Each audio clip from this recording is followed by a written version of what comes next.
Good afternoon. Thank you for joining us on February 24th, 2026. Before we begin the meeting, I'll turn to Councilwoman Guardado for a recognition. Thank you, Mayor, so much. I want to take a point of privilege and for us to take a moment of silence and think about the crisis that Mexico is going through right now. We know there's a lot of us that have family in Mexico. We see the situation that is happening there right now, and I would love for us to be able to take a moment of silence as we think of everyone in Mexico at this moment.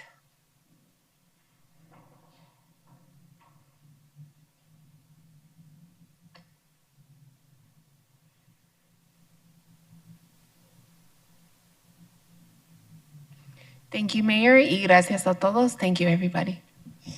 Thank you, Councilwoman, for that important recognition. We'll now call to the order of the meeting. Will the clerk call the roll? Councilwoman Guardado. Here. Councilwoman Hernandez. Here. Councilwoman O'Brien. Here. Councilwoman Pastor. Here. Councilman Robinson. Here. Councilwoman Stark. Here. Councilman Waring.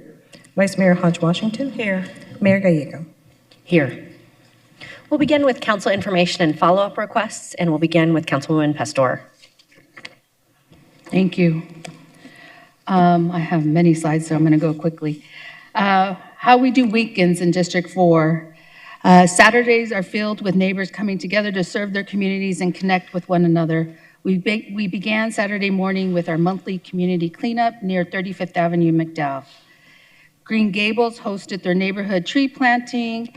Witten neighborhood, Gain brought multiple neighborhoods together at Longview Park. Witten, Longview East, and Idlewild Park. I want to really give a shout out to Josh and Farzan Shotfield for attending not only the cleanups, but also they're the organizers of the Witten neighborhood too, and they're neighbors from there. Next slide. Del Norte Place Block Party brought neighbors together for snacks, conversation, and connection. I stopped by Jesse Holland's retirement party.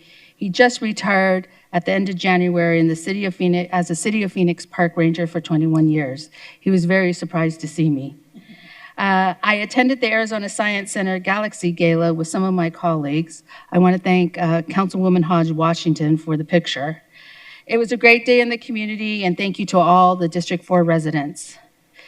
Next slide. It's that time of year. District 4 historic neighborhoods are showcasing their homes, highlighting the unique historic architecture. District 4 is home of the majority of Phoenix historic neighborhoods. Willow and Coronado recently hosted their home tours. Up next is Windsor Square home tour on March 29th. Hope to see you there. I have heard many concerns from District 4 residents about the statewide required middle housing ordinance and the impact to historic neighborhoods. District 4 is home of 30 out of 36 of our historic neighborhoods in Phoenix. I spoke at the state capitol to provide testimony in favor of HB 2375. HB 2375 gives cities the flexibility to protect historic neighborhoods while still allowing responsible housing growth. We need to expand housing options without losing the neighborhoods that define our city's history. And I want to thank Gress and Marcus for introducing the bill. Next slide. Creighton University's Health Sciences campus has become a driving force in Midtown and the Phoenix Medical Corridor. This newly renamed stop near Park Central reflects that impact. Light rail connects people to opportunity, and the station will serve as an important gateway for students and residents every day. As the chair of Valley Metro Rail, I'm excited to see continued investment and growth in our light rail system. Next slide. Phoenix Chinese Week is an annual cultural celebration that highlights Chinese traditions while bringing our community together. I kicked off the open reception and attended the cultural fashion show. The fashion show featured artists from our sister city, Chengdu. Thank you to President Eva Lee, the Phoenix Chinese Week Committee, Phoenix Sister Cities, and the many people involved who continue to make these events possible. Events like these help strengthen our cultural understanding and showcase Phoenix as a globally as a connected city. Every year, 1 in 10 host Fresh Brunch to reflect on their accomplishments and focus on the future growth of their youth programs. I'm a longtime supporter of 1 in 10 and their advocacy work for the LGBTQ plus community and youth. I am so excited to serve as an honorary co-chair for this year's Fresh Brunch. We recently hosted an event to thank 1 in 10 staff and volunteers for all they do behind the scenes to ensure progress is being made. Ready to continue the work. This Saturday, I'm hosting a listening session to discuss the proposed rate increase for solid waste services. Join District 4 and the Public Works Department to learn more about the rate increase, 9 a.m. at Longview Neighborhood Recreation Center. You can scan your code, and of course, if you have any questions, please contact my office. Thank you, Mayor. Thank you so much. Councilman Guardado, and then the Vice Mayor. Thank you, Mayor. We are thrilled to invite you to the Villa de Paz Gain event this Friday, February 27th at 5 p.m. at the Pendergast Community Center. We are excited to join the Villa de Paz Block Watch for a wonderful gathering focused on fostering community spirit and safety. Join us for a day filled with activities, games, and opportunities to connect with your West Valley neighbors. This event promises fun for the whole family, including food trucks, kids' activities, and informative booths from local organizations and our amazing city departments. Come and be part of making our neighborhoods a safer and more united place. I'm also extremely excited to invite you all to be part of our momentous occasion as we celebrate the opening of Myrtle Avenue Walking Path with a ribbon cutting ceremony on March 6th at 5:30 p.m. on North 32nd Avenue in West Myrtle. This new walking path is designed to provide a safe and scenic route for residents to enjoy daily walks, jogs, or bike rides. After years of community building and my office's continued support in activating the area, I am proud to see this come to fruition and celebrate with all of the neighbors and community members. Join us for light refreshments, meet city officials, and be among the first experience this beautiful addition to our community. Also, come experience the vibrant culture of our Maryville neighborhoods at the Maryville Mercado. Join us on March 7th from 12 to 4 p.m. at the Maryville Community Center for an afternoon of delicious food and lively entertainment. The Mercado will feature a variety of vendors selling unique items, kids' activities, and indulge in delicious food and enjoy performances by local musicians and dancers. Mark your calendars and bring your friends and family out for a wonderful afternoon. Thank you, Mayor. Thank you so much, Vice Mayor. Thank you.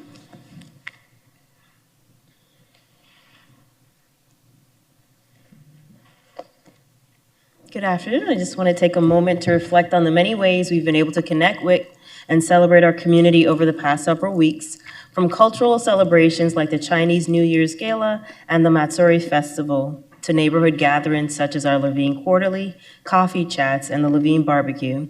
These moments of engagement continue to ground our work in the lived experiences of our residents. I was honored to join the community in celebrate. You're going too fast for me. Can you go back to the? Thank you. I was honored to join the community in celebrating the Chinese New Year's Gala, recognizing the rich cultural traditions and contributions of our Chinese and Asian American communities. Celebrations like this reflect the diversity that strengthens our city and reminds us of the importance of inclusion in both community life and public policy. I was also proud to support the Matsuri Festival, which showcased Japanese culture, heritage, and community pride in a vibrant and meaningful way. Events like this highlight how cultural celebrations bring people together and reinforces our commitment to be in a city where every community feels seen and valued. Next slide. We also hosted our Levine Quarterly meeting, creating space for residents, stakeholders, and city departments to come together for updates and meaningful dialogue. These regular touch points are critical to transparency, collaboration, and ensuring the community stays informed and engaged in the decisions that impact them. I was also honored to attend the Moreland groundbreaking ceremony, marking an important investment in housing and long-term community stability. This project represents the kind of thoughtful development we need to continue supporting as we work to expand opportunity and strengthen neighborhoods across our city. Next slide. I was proud to attend the Levine Barbecue and spend time connecting with residents in a relaxed and welcoming setting. Gatherings like these strengthen relationships, build trust, and remind us that strong communities are built through consistent engagement and shared experiences. I was also able to support the Phoenix Homestead tree planting event, which reflects our commitment to sustainability, neighborhood beautification, and environmental stewardship. Investments in green space and tree canopy are investments in public health, quality of life, and the long-term resilience of our community. Next slide.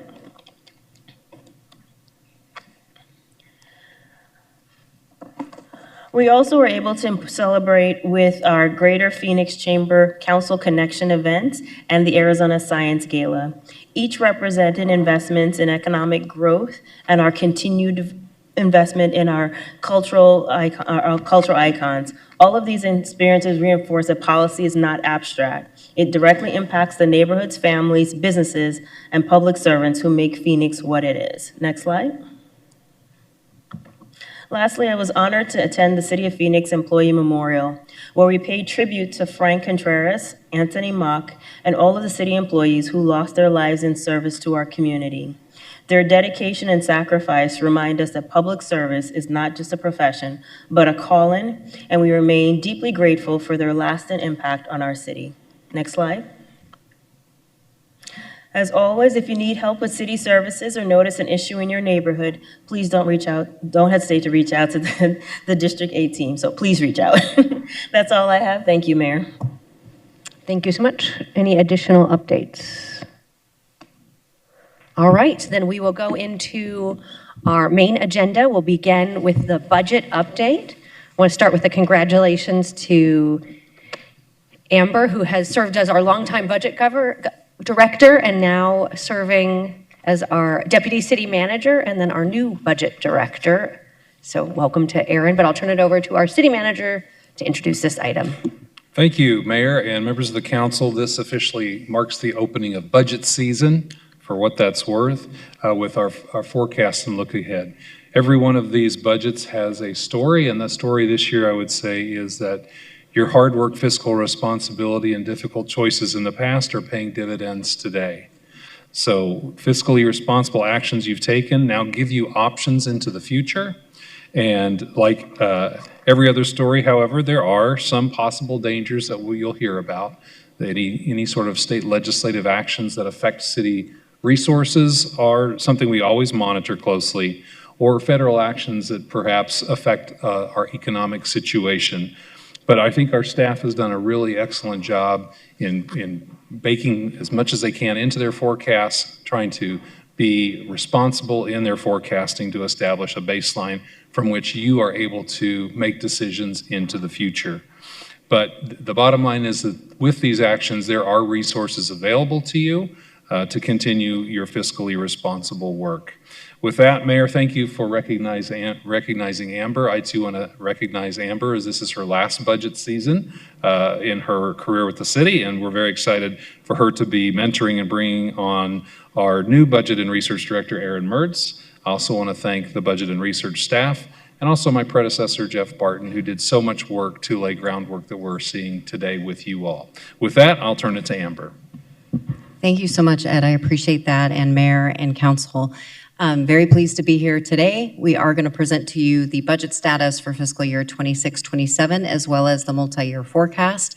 A lot of assumptions go into our forecast, really strong analysis. We do have good news to share with you today, and that's really because of your strong leadership that you demonstrated last year and having to make some difficult decisions to ensure we could present a balanced budget. So I'm not going to steal any thunder from our new Budget and Research Director to walk through the presentation. So Aaron Mertz is going to do that right now, and we can answer any questions once we're done. Thank you. Well, thank you, Mayor, members of Council. Yeah, it's my honor to present the fiscal year 26-27 preliminary general fund budget status and multi-year forecast. So on today's agenda, we'll go through the multi-year forecast purpose, give you a brief overview, and then we'll dig right into general fund revenues and expenditures. We'll talk about the general fund status and our baseline forecast results, and then we'll discuss next steps. So the multi-year forecast, first and foremost, is a financial best practice as defined by the Government Finance Officers Association.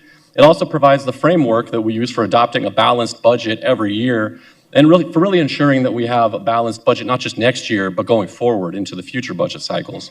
It helps guide decisions to protect city services. And we also consult with a variety of economic experts. We work with the University of Arizona, who have helped us develop an econometric model that informs some of our revenue forecasting. We also monitor the Joint Legislative Budget Committee and Finance Advisory Committee, Arizona State, and several other partners to really inform our revenue projections and ensure ultimately that we have as accurate a budget as possible. So as far as the budget forecast goes, it's actually a fairly straightforward piece of math here. We're looking at our resources that we have to work with in the general fund. So that includes our city and state sales taxes, state shared revenues, our fees and charges, and you see the other items there, including our fund balance. And then we're setting those against our anticipated expenditures. The first and kind of biggest piece is our employee costs. They make up about 80% of the general fund. Contractual costs, commodities, capital equipment, and contingency. When we compare those two numbers, we ultimately end up with either a positive number, that is, we have more resources than expenditures, in which case we have a surplus. A surplus could be used for new or expanded programs and services, potentially employee compensation, and also potentially set-asides to balance. If our expenditures exceed our resources, we would have a deficit, and in that case, we would be looking at potential reductions to existing programs and services, or increases to revenues to bring us back into balance. So I'll dig in here to the general fund revenues. As a reminder of where our general fund revenues come from, first and foremost is our local sales and excise taxes. This is your city sales tax primarily. That makes up 42% of the general fund's estimated revenues. The next largest share is our state shared revenue, and that includes three different components. That's your state shared income tax, your state shared sales taxes, and your vehicle license tax. A smaller piece of the pie here is the primary property tax. It makes up about 12% of our general fund revenues. It's derived from the primary rate of our overall property tax rate. And then we see user fees and other revenues make up 10% of our total revenues. And I'll get into some of the specifics on those in just a moment here. So looking at our 26-27 actual estimates for revenue, we're looking at approximately $834 million in local sales tax and excise tax, forecasted a growth rate of about 1.8%, so we forecast moderate growth next year. State shared revenue is $710 million, grows by about 5.6%. That growth rate reflects growth in state shared income taxes. If you recall, our state shared income taxes are always 2 years in arrears, right? So the tax revenues that we're receiving now are for incomes that were derived in fiscal year 24-25. So during that time, there was significant wage growth, also significant growth in capital gains taxes, and that's what's driving that slightly larger percentage growth rate you're seeing there of 5.6%. Again, the primary property tax rate that we just discussed, the amount that we forecast is $232 million, about 4.1% growth rate. That really reflects just the increase in the assessed value of properties in Phoenix, also reflects new construction. So the primary property tax rate is roughly the same, has not gone up, but the increase that you're seeing, again, is because of that increase in assessed valuation. And then user fees and other revenues, relatively modest 1.9% growth rate, for a total general fund forecasted revenues of just under $2 billion, overall growth rate of 3.4%. We'll walk through here a little bit of history on general fund growth over the years, so you can see the years before COVID, and now you're going to see the years during COVID and what a significant change in revenue growth we experienced. Now, there was a couple of things that are driving that growth that you see. The first is obviously there was a significant amount of stimulus money that was flowing through the economy. Stimulus flowing directly to our residents, and also stimulus that was coming through organizations like our own, through things like the American Rescue Plan Act, right? And so we were using those dollars out in the community. That was further stimulating economic growth. We also experienced significant inflation during this time. And so when you experience significant inflation, the cost of goods goes up, and therefore the taxes derived from those goods goes up as well. Now, all of that changed in fiscal year 25-26, and that's due to the loss of the residential rental tax and the impact of the flat income tax rate. Those two actions had a significant negative impact on our general fund growth, and you can see it there. In the current year, we forecast about 4.1% growth. That reflects the TPT increase the council approved last year. And then, as I mentioned in the previous slide, we forecast 3.4% growth next year. I want to dig in really briefly just into a few more general fund revenue trends that we're seeing. And the first one I'll show you here is our overall total general fund revenue. This is a cumulative year-to-date chart that is showing you through the first 6 months of our fiscal year. And the takeaway from this chart is that in overall general fund revenue, we're seeing a decent amount of volatility. So as a revenue forecaster, when you see volatility, that gives you some pause and it makes you want to be really thoughtful and cautious with your revenue forecast going forward. Now, this chart dovetails with the next chart you'll see. This is our state shared sales tax revenue, again, cumulative year-to-date growth. And the trend that you're seeing there is obviously some weakening sales tax revenue over the first 6 months of the year. Sales tax is a pretty good indicator of overall economic activity and where consumer spending is at. So when you combine this chart with the previous chart, again, that makes us want to be a little more cautious in our revenue forecast going forward. Now, as Ed mentioned, there are other larger economic considerations that we take into account. The economy does continue to grow, but there is some uncertainty out there. That uncertainty is included in federal actions, whether that's the Federal Reserve or actions that could be taken by the administration. And then here locally, affordability continues to be a bit of a challenge. We've seen some cooling in housing inflation. I'll talk about that in just a moment, but it remains a challenge. And then in the broader labor market, we've seen the unemployment rate tick up slightly as well. So again, when you combine all those different pieces, it really leads us to forecast just moderate growth in the near term on revenue. Again, it's not a terrible economy, but it's one that we want to have some caution with as we move forward. There are two items that specifically relate to state shared revenue that I want to call out. The first is the impact of the incorporation of Santan Valley. So Santan Valley was the largest incorporation in state history. They estimate that there's about 100,000 residents in Santan Valley, and so they therefore reduce our state shared revenue that we are anticipated to get in fiscal year 26-27 by about $10 million. The other item is the impact of tax conformity with the One Big Beautiful Bill. The governor and the legislature continue to discuss what they will land on as far as tax conformity goes. The numbers that you see here, $21 million impact in 27-28, and then a $16 million impact in fiscal year 28-29. This reflects the cost of so-called full conformity with the One Big Beautiful Bill. I know the governor had her own proposal, there was partial conformity with that piece of legislation. The partial conformity also would reduce state shared revenues to the city by about $12.5 million. The amount you see here, full conformity, is $21 million. So we're factoring both of those into our forecasts going forward. Again, we also continue to monitor state legislative impacts, and there are several items out there that we're monitoring very closely because of the size of their impact. The first is Senate Bill 1745. This would prevent cities and towns from having a TPT rate higher than 2.5% unless it is approved by voters in an even numbered election year. You can see the estimated negative impact is significant, $87 million to the general fund. Also significant impacts to other funds that are funded by sales taxes. So your Parks and Preserves Initiative, your Transportation 2050, items like that, they also would be negatively impacted. House Bill 4096 withholds an incredibly large number, $333 million in state shared revenues annually from fiscal year 26-27 to fiscal year 28-29. This would be to compensate property owners for loss of property value caused by zoning ordinance or other city actions. I believe this may have to do with data centers, but again, this is one that we're monitoring given the size of the impact on our budget. A smaller one there, HB 2269, but still a negative impact, $9.4 million that we forecast from this bill, which would provide a tax deduction for income derived from gas and electricity retail sales.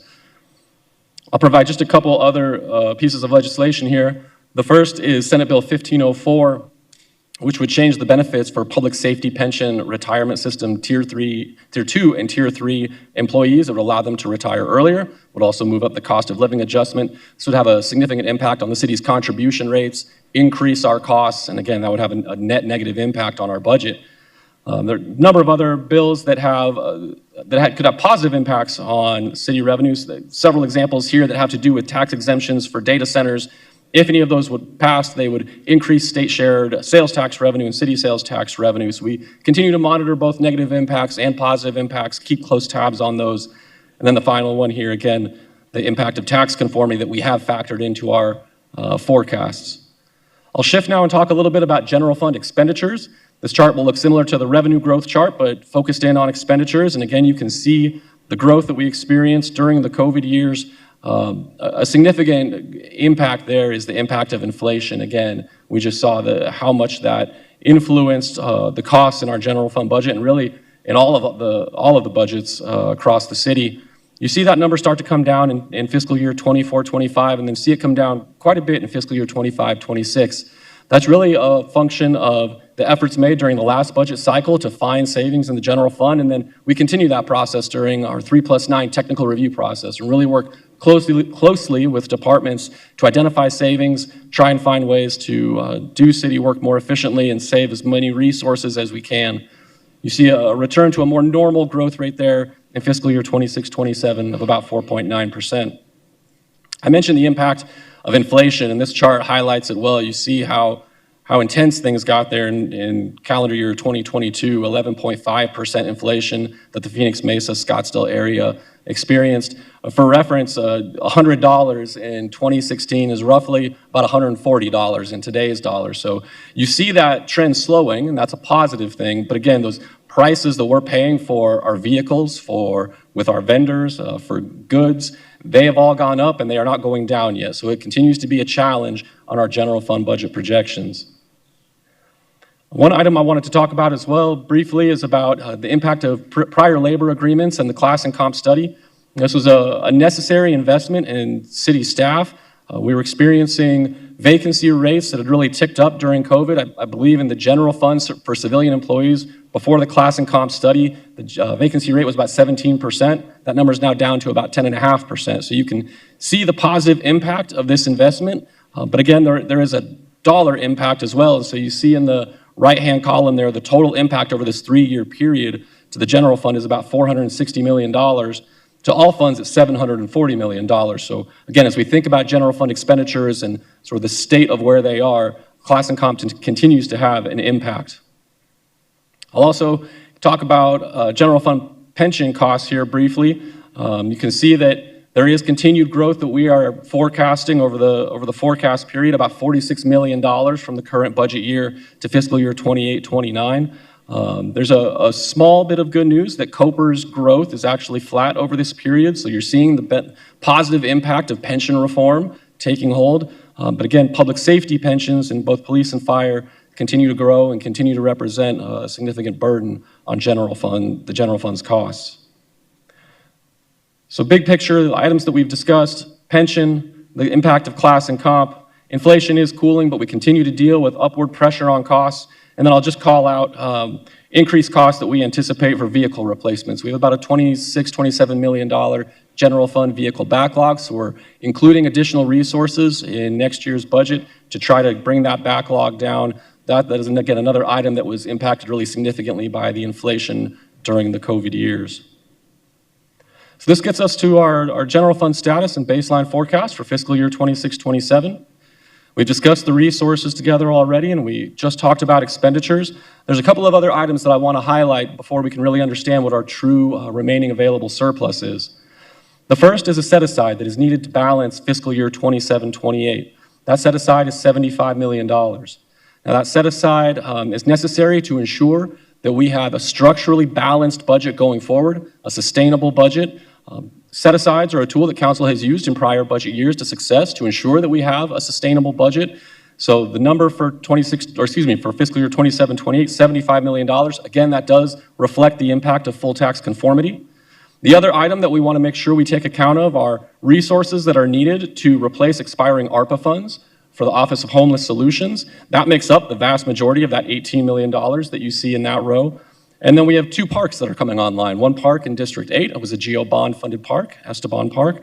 And then there's a park in District 2 as well, Lone Mountain Park, coming online. So we've included the operating costs needed to run those parks in that number there. That leaves you with the remaining surplus of $62 million that we're forecasting for fiscal year 26-27.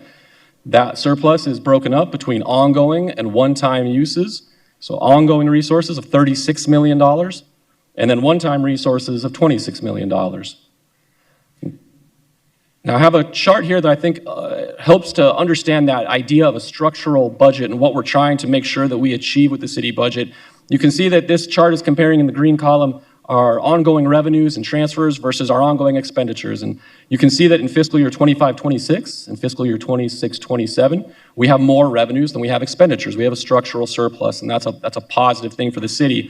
The challenge that you're seeing there is in fiscal year 27-28, and that's what highlights the need for the set-aside. We see there that expenditures exceed our revenues, and so in order to bring that back into balance and ensure that we have a sustainable budget going forward, we recommend setting aside that $75 million.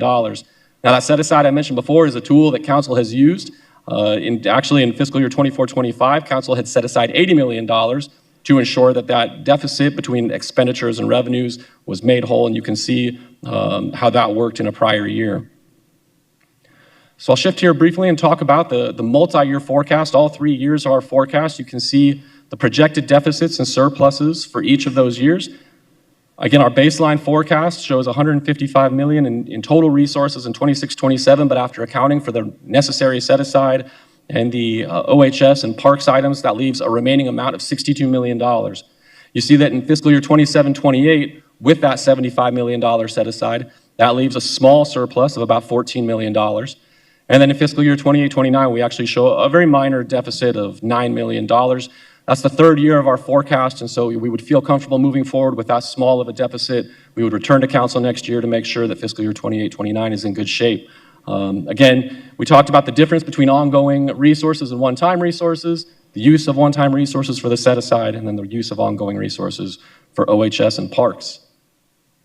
So to summarize the discussion, again, we talked about the need for the set-aside of $75 million, the need for ongoing OHS operations, and then the 2 parks coming online, the Geobond Park in District 8 and then Lone Mountain Park up in District 2. That leaves a remaining surplus of $36 million ongoing, $26 million on time. And that could be used for negotiated labor increases, potentially for the Housing Trust Fund as an item that council heard earlier this year, or other council and community priorities as they're identified.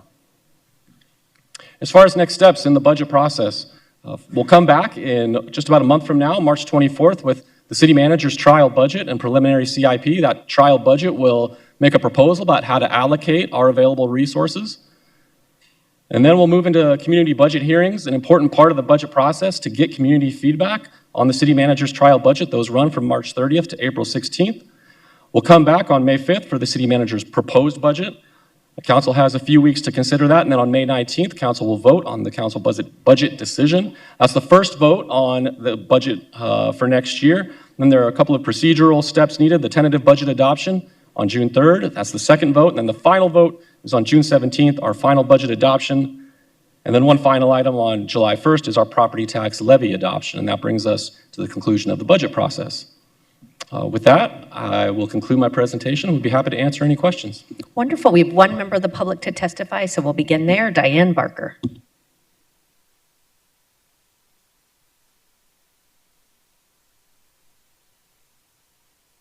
Good afternoon. Thank you, Mayor Gallego and Council, and Anna Hernandez, District 7. Diane Barker. I'm glad that I came and listened to the director's presentation because I have to admit I didn't go line by line, but I was at the Transit Committee meeting, a couple weeks ago, and I was looking at 2050 and the graph, and as I remember, they had 77% for public transit, and 66% of that was to go for light rail. Now, that was that graph that passed. But if you read the light rail 2050, it is 52% that is bus. And I'm listening also how that 2050 could be affected, as Director said, at the state level with certain legislation. I remember being here recently, and Jim was getting, 41 or $45 million from the federal government for Mayo for a bridge. But I saw the KZ interview on that, and that's multimodal, Jim, that federal money. And the federal OIG might like to hear about it if you're using federal money when things are multimodal. Now, the reason I'm interested is that I help people, the user of transit get around, and I found my worth that day when I could help developmentally disabled, people that needed a ride, people that maybe had a hard time speaking English, people that didn't use a smartphone. We didn't even have them then. But I'm saying there are people out there that need help, and we can start, Anna Hernandez, by good bus shelters, because I go out there on Indian School and I see people need it and it's getting hot. Thank you, Diane. We'll now go to council comments and questions. We'll begin with Ann O'Brien. Thank you, Mayor, and thank you all for the presentation today. You all put a lot of work into this budget every year, and I very much appreciate that. And thank you to the City Manager's Office for your leadership as well. I do want to express my continued concern about our friends at the state legislature and their attempts to preempt especially charter cities, and our ability to make the decisions that we need to make for the betterment of our citizens and the communities that they all live in. It makes it difficult at a minimum to properly plan and understand what we can do with that constant threat of preemption. We have some options this year, and I would like to see us consider making an additional investment into either our community land trust program or into offsetting some permitting fees around affordable and attainable housing, given that planning and development is an enterprise fund, and those funds are used to ensure that we have the proper resources for folks who come through. So we would, if we could look at how we might offset some of those costs with some of the surplus, I would very much appreciate that. But again, thank you for your hard work on this budget. Look forward to the continued discussion, and thank you for highlighting how, although things seem to be looking better with inflation coming down, it has not come down so far that it is reversing the amount that it has gone up. So we are still paying more today, and we continue to pay more every time that it goes up. Thank you, Mayor. Thank you, Councilwoman. Councilwoman Hernandez. Thank you, Mayor. My team and I, as this budget season is kicking off, which will be our first full budget season to be here in office, not just the tail end of it. But we take this budget, the city's budget priorities, very seriously.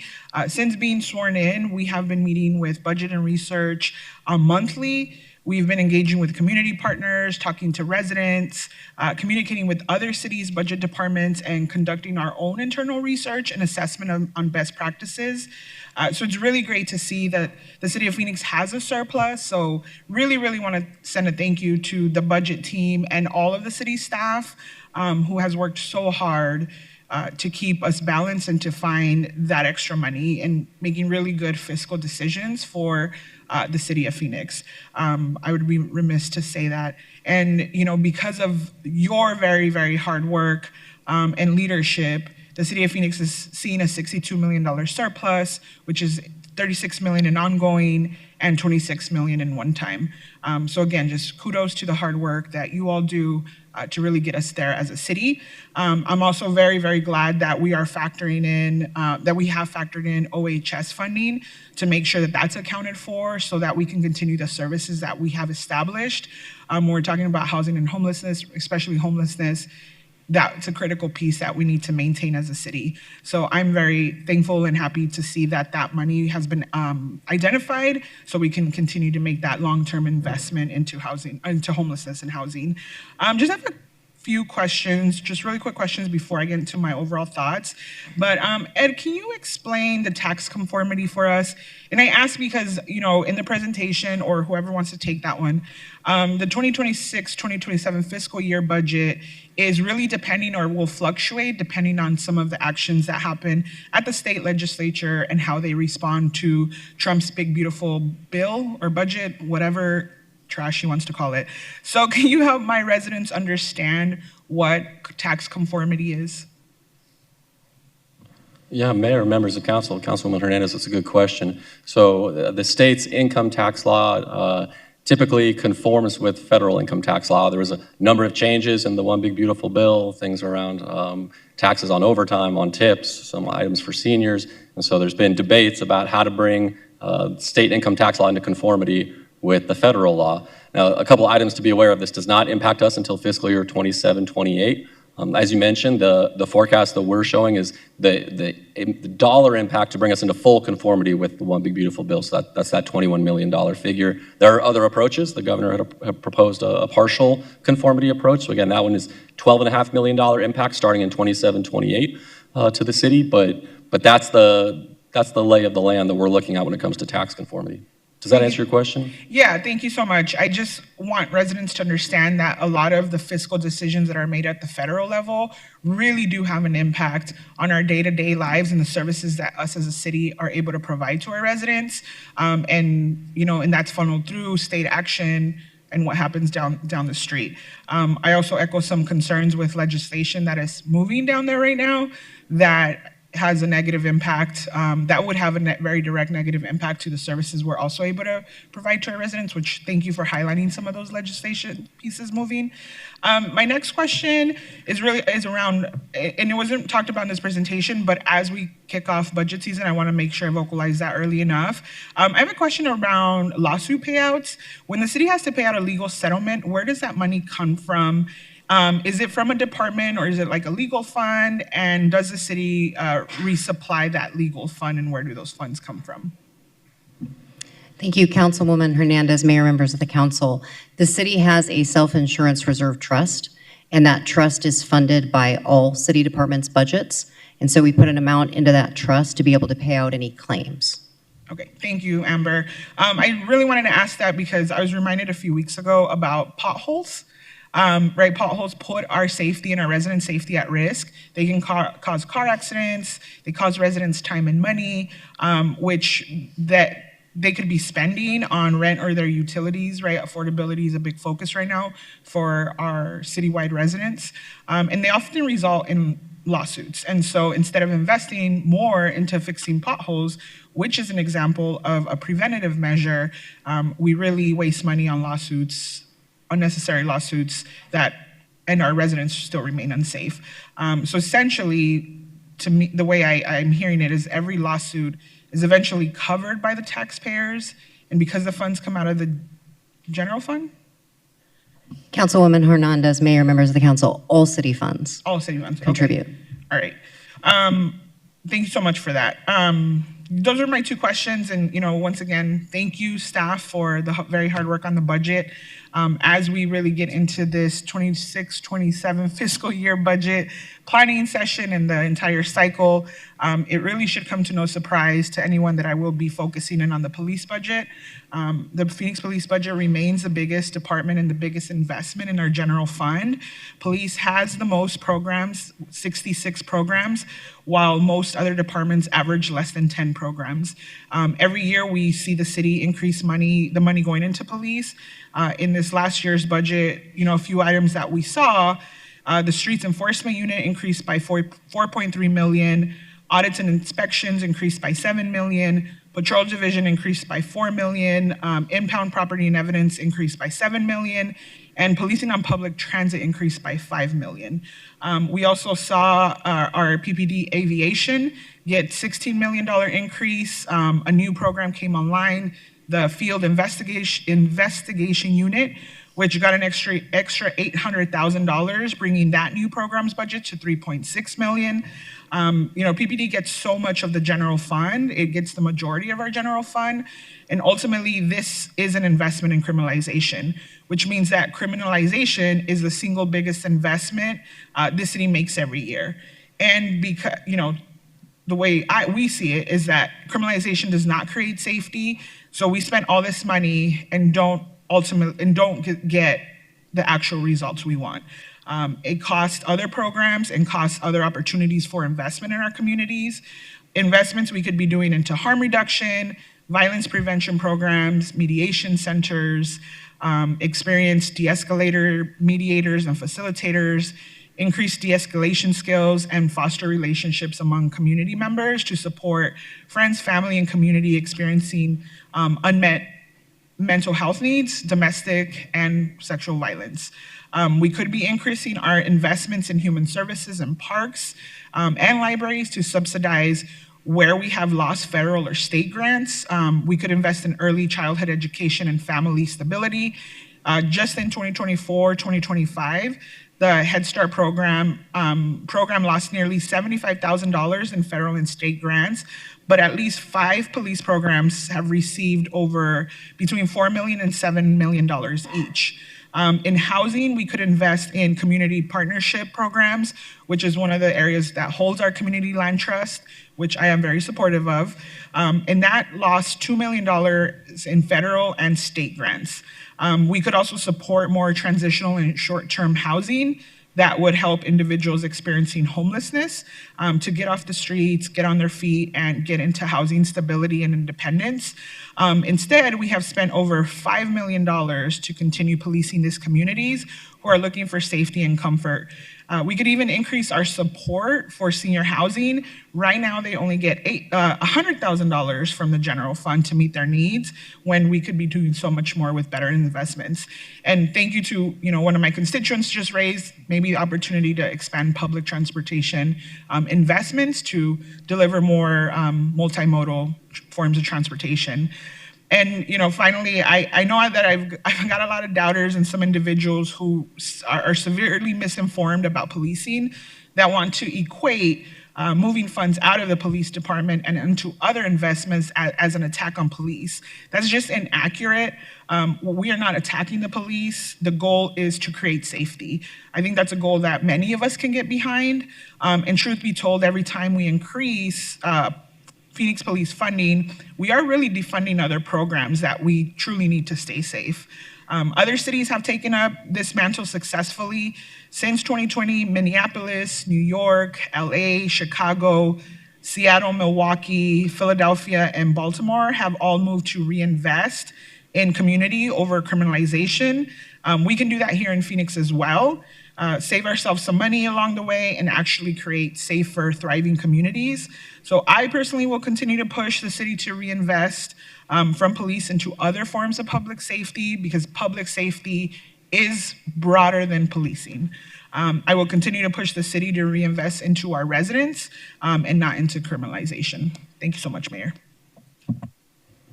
Thank you. Vice Mayor.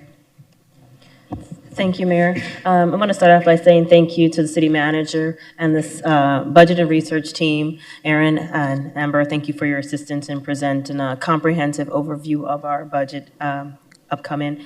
And I appreciate the disciplined planning that has positioned us to project a surplus in the fiscal year 2026 to 2027, while also preparing for the uncertainty in some of the years projected.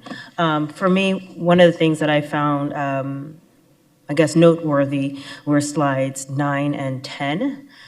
They show volatility, as you mentioned, and we also see a decline or weakening sales tax on our primary revenue. I think when you layer this with what we're seeing on our, I'll call it the broader market in the country, whether or not it's tariffs or our stock market, we generally see a level of uncertainty that gives us some concern, or gives me some pause. I presume our projections based on all of that are more of a more conservative in nature. Can you talk a little bit about how our projections account for some of that uncertainty? Because you do mention it on slide 11, but I think it might be helpful to give a little more explanation on how you've accounted for some of that. Yeah, thank you, Mayor, members of council, Vice Mayor. Yeah, I mean, ultimately, our goal is to provide as accurate a forecast as possible, right? So we want to be as realistic as we can, and that does take into account the items that you just mentioned. When we see some of those broader market indicators that indicate to us to exercise a bit more caution, we take them into account. But again, we also compare that against the other sources I mentioned, I think, at the start of the presentation. So that econometric model that the University of Arizona has helped us develop. We're reading, what the JLBC, Joint Legislative Budget Committee, is forecasting as well. And so all those do inform our forecasts. And ultimately, I don't know that I would call them conservative, other than to say, we believe they're the most realistic approach to that. Again, there is going to be variation, right? We know that going forward, the economy could be slightly better, slightly worse. We show that in our multi-year forecast with some of the ranges in the out years that you see. But again, we just try to get as accurate a picture as we can. Yeah. Thank you. The other thing that you noted on slide 11 that I thought was noteworthy was the affordability concerns. As a general matter, that's one of the concerns that we hear throughout our community. I think each and every one of us will have residents that are facing more and more affordability. So I want to say this, while I'm encouraged that we're seeing a $62 million surplus, I think it's important that we approach these resources thoughtfully. Residents continue to feel pressure about rising costs, and I think one area that has generated quite a bit of concern in the last couple of weeks is the proposed Public Works trash pickup increase that is projected over the next 3 years. As we consider how to allocate the mix of ongoing and one-time surplus funds, I would like us to explore whether a portion of these fees could be used strategically to soften or phase in those increases for our residents. If we can provide temporary stabilization, particularly for our seniors, working families, and residents on fixed incomes, while also protecting our long-term fiscal health, I think it's a conversation worth having. I am also very excited to see continued or anticipated investment in the Housing Trust Fund, as well as supporting the Office of Homeless Solutions. That continues to be also a concern that we hear in our community. So I definitely want us to ensure that, I want us to remain mindful of the forecast tied to some of the broader economic uncertainty, but I also think we need to balance immediate relief with some structural stability. And I think if we have a surplus, we should see how we can maximize its impact. So I look forward to continuing this conversation and discussion as we head into the trial budget presentation and identifying potential solutions that reflect both compassion and fiscal responsibility. Thank you, Mayor. Thank you. Who's next? Councilman Guardado. Thank you, Mayor. Once again, thank you guys so much. Amber, team, everybody, thank you for all of the hard work. Erin, it's your first budget with us, so congratulations. Hoping to see you around for a long time. But with that being said, I love seeing the surplus. I'm not sure what we were going to see at the end of the fiscal year, but as everyone here knows, I'm always going to be looking out for the workers, for the members, for all the different labor groups. When I first came into office, we saw the turnover. We saw a lot of employees leaving, going to other places where they would pay them a little bit more. And I just want to make sure, even though I know that there's a big challenge right now in terms of what is it that we can do for our employees, hopefully we can just keep that in mind, that I would not want us to fall back to where we were at in 2019, where we were losing people, where we were not compatible. And we have to figure out how do we stay on top of that, and how do we make sure that we make the people that make our city work full, and we continue to pay them that respect. I know that the class income study has done a lot of that, but hoping that we continue to see what other cities are doing and making sure that we don't get to a point where we start losing our employees to other cities because of wages. And I get it. I understand there's still restraints. There's still a lot of things that we have to do for our neighbors, for our neighborhoods, for our community. There's always a lot of ask out there, but I'm sure I still remember the days where we couldn't pick up the bulk trash, where we were having a lot of challenges in our parks because we didn't have enough park rangers, and we've been able to do a lot of work. So hoping that we don't fall back from that. We see our firefighters continue to struggle with the timing and how fast they can get to a home. And I know that we're working towards those challenges with the different fire stations that we're building. And I know with that comes more money that we need to spend. So I'm hoping that we continue to keep that in front of mind as we continue to make these decisions. But again, thank you guys. Great job, everyone. Love seeing this budget. Thank you. Thank you, Mayor. Thank you. Anyone? Councilwoman Pastor. Thank you. Amber, you've been doing this quite some time, and congratulations on your retirement. It'll be how many more months? 5 more months. This is your last budget cycle, so congratulations on keeping us moving and healthy and balancing the budget. Welcome, Aaron. Right now, you're just stepping in. We'll see in 28, 29, 27, 28, see what that conversation's all about. But thank you for taking that role. As always, I am a supporter of our employees and staying competitive and being able to compete with other cities. That would be one of my top priorities. The other area that I'm looking at is the refugee and immigration support. Let me get the right title. It's the Office of Refugee and Immigration Support. So looking at that and providing some funding for that area due to the fact that we have a large refugee population, about 6,000. The total is probably 8 to 10, but in our area. And there are some benefits that are being cut, and I think the city should assist in supporting, like in rental assistance and food assistance, and Lutheran Services and IRC has been visiting many of us regarding that, and so I'm just putting a plug and advocating for that. Thank you again for the presentation. Shout out to everybody in doing this. Thank you. Thank you. Thanks so much for the presentation. A lot of uncertainty right now in the economy, but it's good to have options.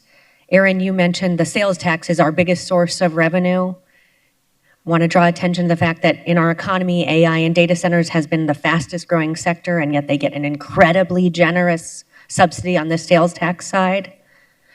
That hits public safety hardest in our community. Data centers have often on-site diesel generation, on-site batteries, which can be very complex fires to fight. They ought to pay their fair share. They ought to pay at the same rate as the small businesses, which often have much less complex public safety needs. So I think we need to really focus on a fair tax code. There are many proposals that would put us deep into a deficit budget that are still being considered at the legislature, but there's also some bipartisan hope to make the tax code a little bit more fair, particularly in our fastest growing and wealthiest segment. Any additional comments? All right, well, thank you so much for this important presentation. We look forward to hearing from the community about what our residents would like to see in the budget and where your priorities lie. Thank you.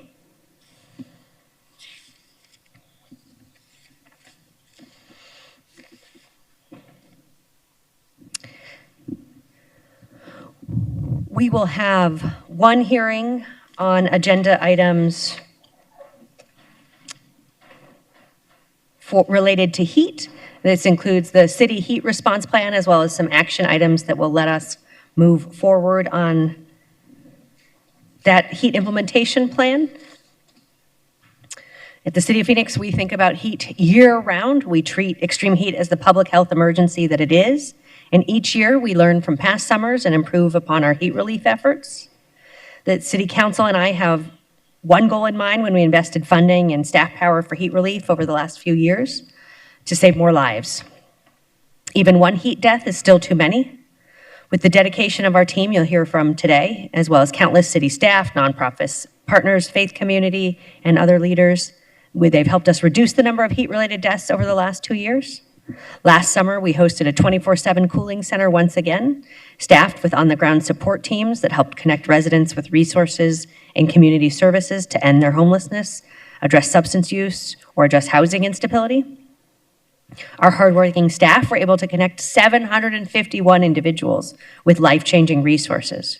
We celebrate every life saved and every life changed for the better, and we continue to fine-tune our efforts. Operating a 24-hour cooling center requires significant resources, and it's not just as simple as identifying an available building. Not only does the city provide that building, but we must fund 24-hour security, staffing, increased custodial services, and other resources. We know that saving lives is one of the best investments we can make in our community, but I want to be clear, Phoenix cannot do this alone. More illnesses would be prevented and more lives saved with additional support from the state and federal government, as well as other cities in the valley. Heat does not stop at municipal borders. I'm grateful to Mayor Kevin Hartke and the City of Chandler for recognizing the need and providing 24-hour cooling center in Chandler. I'm proud that this summer, thanks to a partnership with UMOM, we'll be able to provide emergency shelter for families. We'll also continue to push the frontiers of heat health innovation, and we'll soon have more resources to do so. We're in conversation with the leadership team at ASU Health about opportunities to make their new downtown campus a hub for impact-driven heat health innovation. I want to thank our Deputy City Manager Gina Montes, Chief Price, Rachel, and Dr. Hondala for your and your team's hard work and dedication. Also want to thank our partners at Maricopa County Public Health for your expertise. And now I'll turn it over to our Deputy City Manager to introduce her team. Thank you, Mayor, members of the council. You provided a great summary, Mayor, of our work so far. So I'm going to do just a brief introduction and forecast of what the team's going to discuss. As you know, we bring kind of the whole team. It is a heavy lift, as you alluded to make these services possible, but really also critical. We're going to talk about the data and why it's such a challenge in the summer heat. We'll go over last year's results and kind of review how that went and adjustments we're making. We'll talk about what our proposed plan is for summer 2026. It's only February, but we need to get everything in place so that we're prepared. And then finally, we have several actions we need you to take for us to be ready to start the heat season on May 1st. Before I turn it over to the team, I'd like to just acknowledge some of the partnerships. And this is perhaps not all inclusive. I do want to call out Maricopa County for their support, their financial support, and they're truly part of the team with us. And we have Dr. Staub here who's going to take over after this. And then I also want to acknowledge Community Bridges. They staffed our extended hour and 24/7 last year, and it is also a very heavy lift to staff up for just a temporary period of time and work together with all of the volunteers and other partners. And so I just want to acknowledge them as well from last year. Also want to acknowledge all of the city departments that are involved. It does take the whole city to make this possible, and I want to make sure that we, as we get started, acknowledge them. And now I'll turn it over to the Medical Director for Maricopa County, Dr. Mick Staub, to continue the presentation. Great, thank you, Deputy City Manager Montez. Very happy to be here with you all this afternoon and take a look at some of the data that drives our programming at Maricopa County, and I know in close collaboration with you all helps some of your activities as well. So this past summer, as we have since 2006, we have looked very closely at the data surrounding heat-related illness and heat-related deaths in Maricopa County. On this graph from our dashboard, you can see at the top there, the red line is showing daily high temperatures. Yellow is the daily low. And on the bars there on the bottom are heat-related deaths that have been investigated and recorded in Maricopa County. So I will have a graph for you in a moment that shows the trend over time, but this is the most updated counts, which show 427 confirmed deaths this past summer during 2025, with one death still under investigation. We break those deaths down to focus on those individuals who are at highest risk. You can see here in the top left, we have a breakdown by age, and you see the impact on individuals of middle age between the ages of 35 and 64 being the majority of these deaths. On the upper right, you see that this disproportionately affects males, as well as on the lower left there, you see with race and ethnicity, a disproportionate impact on American Indian and Black and African American individuals. And then drawing your attention to the lower right, you see individuals who have died from heat. Those involving substances make up a majority of our cases at 64%. That's a percentage that has been relatively consistent since we have been tracking it. And then the 48% below represents deaths among individuals who were unhoused. This portion of our dashboard shows heat-related deaths by zip code. I like to use this as an opportunity to say that heat touches every city within our county, although we are here today to talk about the city of Phoenix, but you certainly see here that all parts of the county are affected. Top right there shows individuals who died outdoors at 73% versus indoors at 27%. And when we look at those indoor deaths, we really try to focus on whether or not they had resources in place to stay safe indoors, whether they had working air conditioning, and whether electricity was turned on. And we also take a careful look at heat-related illness. I think this is an area that in coming years we will take a closer look at because it does affect a different part of our community. You can see in the lower left-hand corner here where we're looking at the breakdown by ages. You can see the impact that it has on older individuals. You can see that the breakdown by sex is a little more balanced between male and female. And over there on the far right in the lower in those two boxes, you can see that the impact on individuals who are unhoused, as well as those cases involving drugs, is far different than what we see amongst heat-related deaths. This data likely is more representative of a larger percent of our population in the community. And so we will be spending more time in coming seasons to break this down and really focus programming that looks as much at heat-related illness as we look at heat-related deaths. So again, a couple of the trends that we saw in 2025, we are excited to see this continued trend of decreasing heat-related deaths in our community. The decrease from 2024 to 25 is a 30% decrease, so a very significant decrease. And we are busy looking into what could account for that. I am hopeful that much of our effort in the last couple of summers, expanding access to heat relief sites, as well as putting out more information about the risks of heat-related illness and death, is percolating into our community and establishing itself so that we can have better results, especially amongst these most severe cases represented in our deaths. In this chart, you can see that we continue to have a high number of cases occur on those days that have an excessive heat warning. But this past summer, 42% of deaths occurred on an excessive heat warning day, indicating that this is a problem every day of the summer and not only on those that are the hottest or may get the most attention on the evening news. Here you see that 84% of our heat-related deaths are occurring in Maricopa County residents, so our own residents, not those who are visiting from out of state as much or who may be less acclimated to our climate. We know that the bulk of this burden lies on our own residents. And here that's shown even more that these deaths are occurring in individuals who've lived here for 20 years or longer in most cases. And so these are established residents in our community who are at highest risk. And so this has gone on to inform our programming in Maricopa County, which we share with the city of Phoenix, our effort through the Heat Relief Network to establish cooling centers. We are very focused at increasing access to these sites, working with many partners, including cities and towns, to expand hours of operation.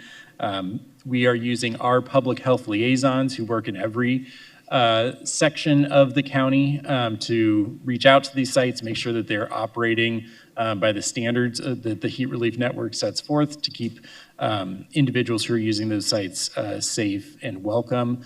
We continued our partnership this past summer with 211 to ensure access to sites not only through the online map, but by calling 211 and being directed to the nearest site and being offered a ride if they did not have one. Another big emphasis of ours has been to highlight the added risk of substance use and heat-related illness and death. We've done a large campaign with our community-based partners, as well as cities and towns, to get information out regarding that added risk, really hoping that in coming years we see a decline in those numbers of cases that involve substances. So now I will pass on the presentation to Chief Alexander. Thank you.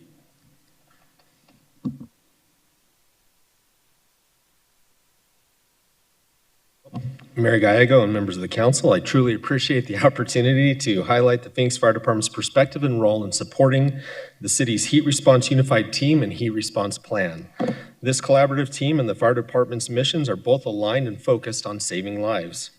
Over the past 2 years, we have emphasized the Valley's heat season creates especially challenging conditions for emergency responders. Along with a rise in heat-related calls, we experience increased fire activity, mountain rescues, and other seasonal incidents. These demands, combined with long hours and extreme temperatures, can significantly affect service delivery. Our strategy for the cooling centers remains grounded in the principle that people cannot die from extreme heat exposure while sitting in an air-conditioned building with a cold bottle of water in their hand. Ensuring vulnerable residents have timely access to cooling centers continues to save lives. These centers, paired with navigation services, sheltering options, and long-term care that supports lasting stability, are essential components of our approach. In 2025, heat-related emergencies continued to trend below the peak levels recorded in 2023. This map indicates where heat-related calls for service occurred during the 2025 heat season. This map was created using the 1,751 incidents reported by our members as heat-related. This information continues to drive the discussion on areas of focus for heat relief efforts and aligns very well with this coming season's plan. Council-supported initiatives such as ice and cold water immersion and chilled intravenous therapies programs are now nationally recognized within emergency medical services and have become best practices. Our fire department's use of these programs have been highlighted by national and local news this past year for their ability to save lives and reduce serious long-term consequences of heat emergencies to our residents.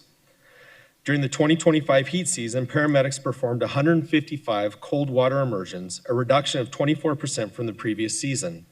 The decrease in heat-related deaths and the decreased need for more advanced interventions likely indicates our strategies are lessening the need for extreme treatment. The fire department's heat stress management standard operating procedure protects first responders during extreme heat through structured monitoring, rest, hydration, and cooling practices. When temperatures exceed 105 degrees Fahrenheit, the department activates additional resources and enhanced rehabilitation to prevent heat-related impacts on personnel in the community. Thank you for your continued support, and I'll now pass it to Dr. David Handula. Thank you, Chief Alexander. It's an honor to be working alongside you in these efforts, and good afternoon, Mayor and Council. On behalf of the many departments that Gina referenced in the introduction, I'm proud to be here to share the city's comprehensive heat response plan for 2026, which is oriented at trying to reduce the severe public health impacts that my colleagues have described. This year, our heat response plan is organized around 6 strategic priorities with approximately 24 specific programs targeted at reducing heat-related illnesses and deaths in the community. Those 6 strategic priorities include ensuring that our first responders are as well equipped as possible to do their work in the summer, to provide publicly available cool space and drinking water throughout the community, to help ensure that our residents have cool and safe home environments and can safely move and recreate throughout our city in the heat season, to ensure that workers are safe in the city, not just the city workforce, but increasingly beyond that workforce as well, and to educate the community and to engage with a wide range of partners. To showcase the breadth of the heat response plan, I'd like to share just a few highlights of programs that were included last year. And that includes our participation in the Regional Heat Relief Network. Phoenix remains a cornerstone of this regional effort. We offer the most sites of any organization in the Heat Relief Network with more than 60 out of the 200 countywide. And we also offer very high quality of service at our sites as well. We've been supporting other partners performing heat relief work in the community for many years through various forms of assistance, including grants and providing direct goods to them, like reusable water bottles, hats, cooling towels, that enable them to extend the reach of city efforts to help vulnerable residents.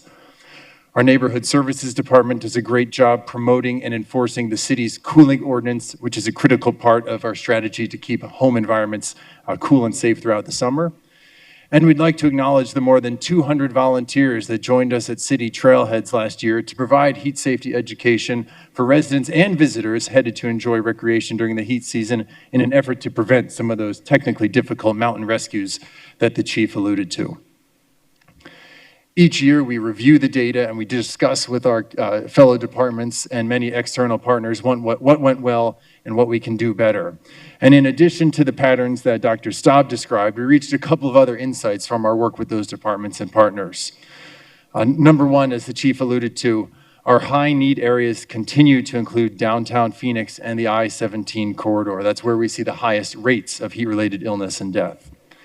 The second, which we'll hear about in just a few moments, last year we really saw an emergent need for specialized resources for families seeking heat relief.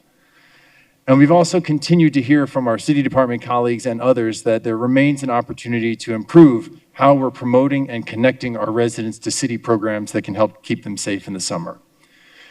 Guided by those insights and the data we've heard about, we're proposing 4 considerable, notable updates to the heat response plan for this year. One is a modification to our operational program for extended hour and 24/7 heat relief locations. Second is a new training program for city employees. Third is a restructuring of our assistance program for community partners doing heat relief work. And fourth is to expand outreach to particularly vulnerable communities. We'll now take time to go into each of these 4 updates at some detail, starting with Rachel Milne in the Office of Homeless Solutions for update number 1. Thank you, David. Mayor and members of the council, you will recall that last year we focused the majority of our resources and efforts on what we call our 4 extended hour and 24-hour locations. Last year was the second year that we offered a 24/7 location. We offered that at a leased site at 20 West Jackson. It was a very comprehensive site. So not only was it open 24 hours a day, the Office of Homeless Solutions staffed that site alongside Community Bridges, Inc., who was there every day of the summer, May 1 through September 30th. We utilized private security inside the site, and we partnered with Phoenix PD outside the site to maintain the neighborhood. We also offered many volunteer opportunities at that site, including Circle the City, ASU nursing students, and Taros Behavioral Health. Our 3 extended hour sites were located at Harmon, Cholla, and Yucca libraries. These 3 libraries offered full library services every day, May 1 to September 30th, including Sundays and holidays until 10 p.m. In addition to full library services, we also placed CBI navigators with access to transportation at these sites as well in order to offer additional services to people who may be experiencing homelessness looking for additional resources. In total, these 4 sites saw over 5,600 unique visitors, unduplicated visitors, of which 523 were families with minor children.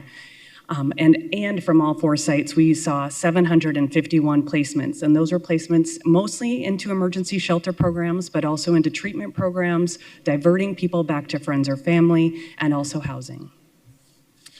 This year, we plan to build on what we learned last year and all of the data that my colleagues have gone over.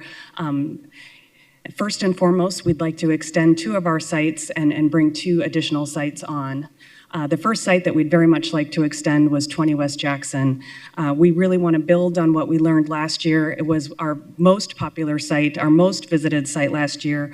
We plan to operate this year in a very similar way with Community Bridges, Inc. providing those the 24-hour services, including navigation and connection to other resources at the site, partnering again with private security inside the building and Phoenix PD to monitor the outside of the building, and also bringing in some of our volunteer groups like ASU Nursing and Circle the City.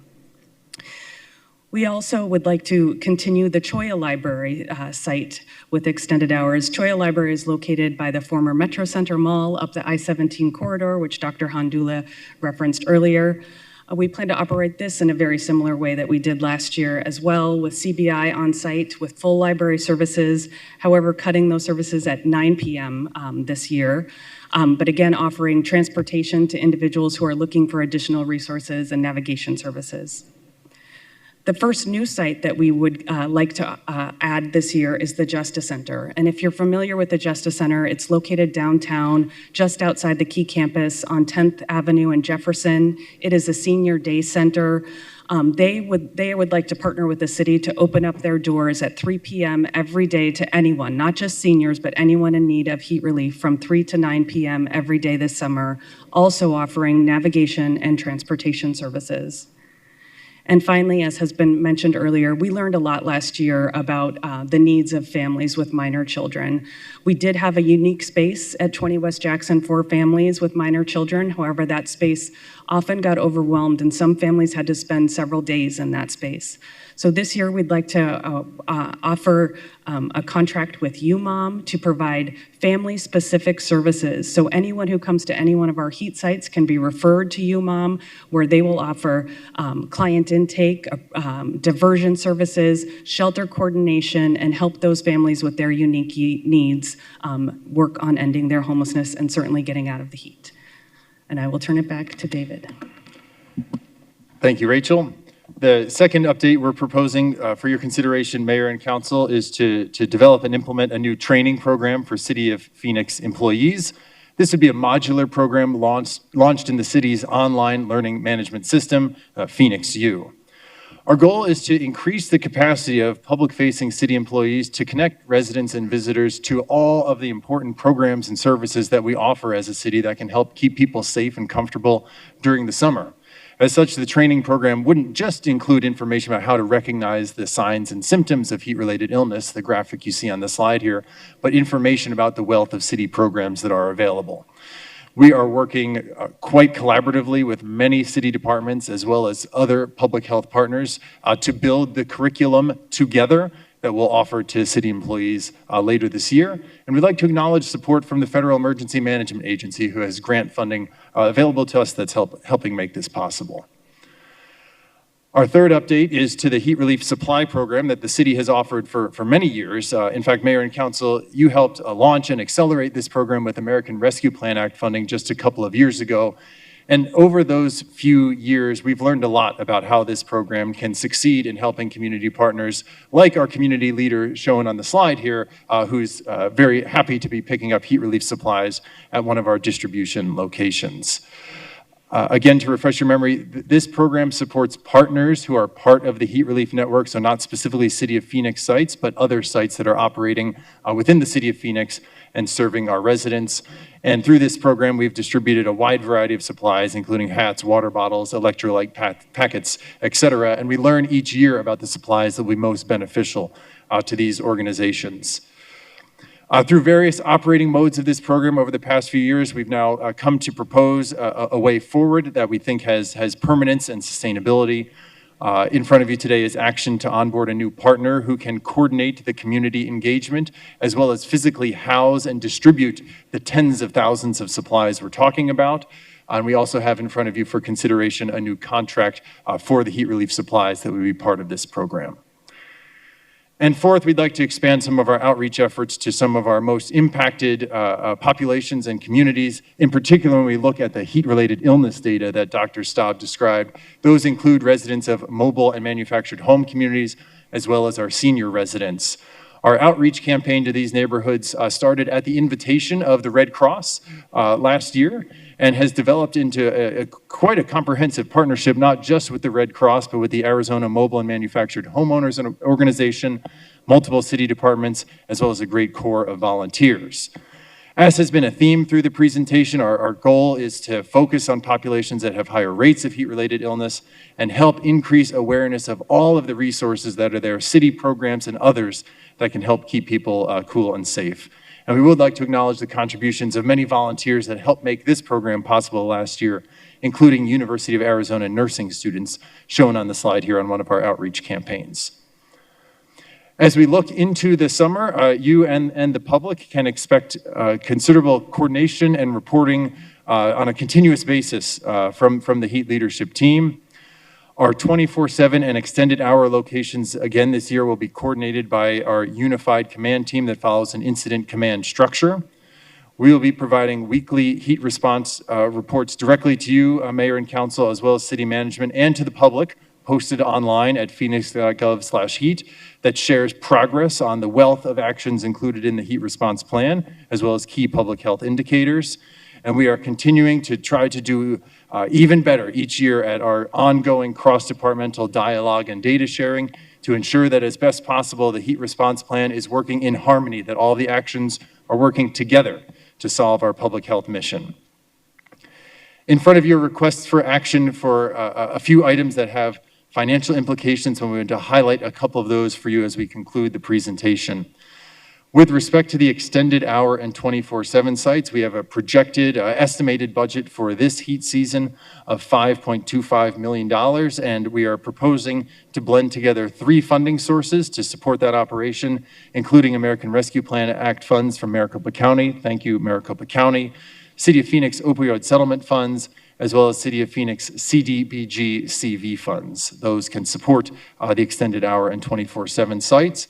And those costs cover a wide range of services and operational needs that you see on the slide here, including the contracts in front of you for action today, the security and staff support that you've heard about, the physical supplies, our communications tools, and contingency fund, for example, if we need to extend beyond our intended date of September 30th, as we did 2 years ago.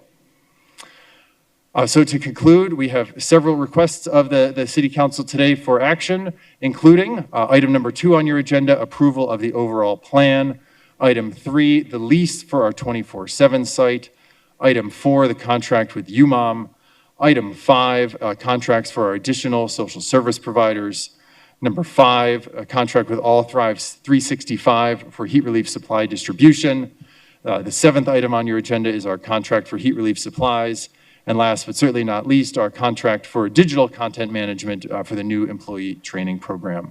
We very much appreciate your support of the full breadth of the heat response program over the past several years and look forward to your questions. Thank you. Thank you so much. These agenda items include some formal meeting items, so would the city clerk please read the 24-hour paragraph? The titles of the following ordinance numbers on the agenda were available to the public at least 24 hours prior to this council meeting, and therefore may be read by title or agenda item only. Ordinances numbered S 52627 through 52632. Thank you so much. We have one member of the public to comment. Saul, the floor is yours.